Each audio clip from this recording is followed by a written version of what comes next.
धम धम धम धमागी तोर बरत हवे बाबा, धम धम धम धमागी तोर बरत हवे बाबा, तबो नहीं लागे तोला।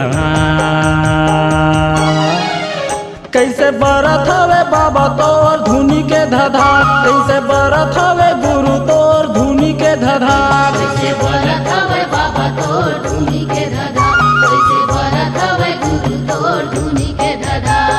धम धम धम धमागी तोर बरत हवे बाबा, धम धम धम धमागी तोर बरत हवे बाबा, तबो नहीं लागे तोला। कैसे बरत हवे बाबा तोर धुनी के धधा, कैसे बरत हवे गुरु तोर धुनी के धधा, कैसे बरत हवे बाबा तोर धुनी के धधा, कैसे बरत हवे गुरु तोर धुनी के धधा।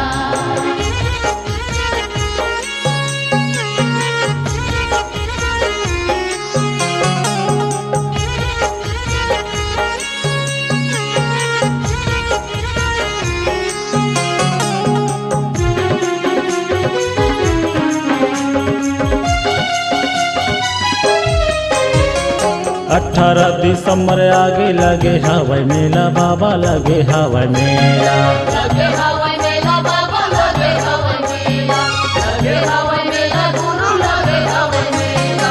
चलना दर्शन करे जाबो नहीं ये झमेला, कोनो नहीं ये झमेला। नहीं है झमेला बाबा, नहीं है झमेला, नहीं है झमेला गुरु, नहीं है झमेला। धम धम धम धम आगी तोर बरत हवे बाबा, धम धम धम धम आगी तोर बरत हवे बाबा, तबो नहीं लागे तोला। कैसे बरत हवे बाबा तोर धुनी के धधा, कैसे बरत हवे गुरु तोर धुनी के धधा, कैसे बरत हवे बाबा तोर धुनी के धधा, कैसे बरत हवे गुरु तोर धुनी के धधा।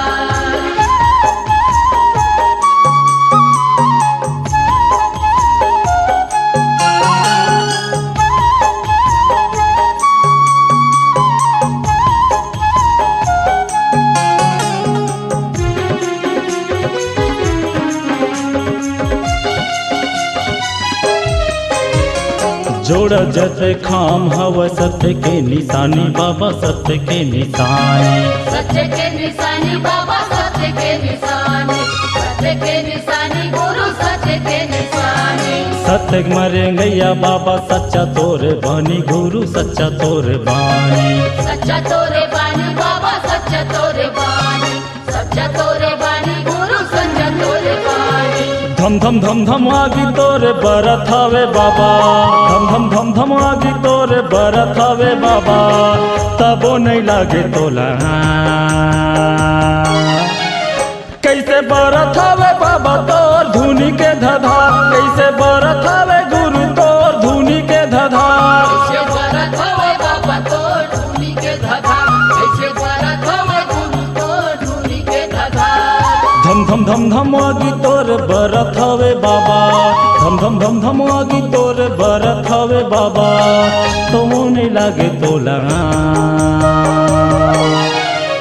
कैसे बरत हवे बाबा तोर धुनी के धधा, कैसे बरत हवे गुरु तोर धुनी के धधा, कैसे बरत हवे बाबा तोर धुनी के धधा, कैसे बरत हवे गुरु तोर धुनी के धधा। कैसे बरत हवे गुरु तोर धुनी के धधा, कैसे बरत हवे बाबा तोर धुनी के धधा।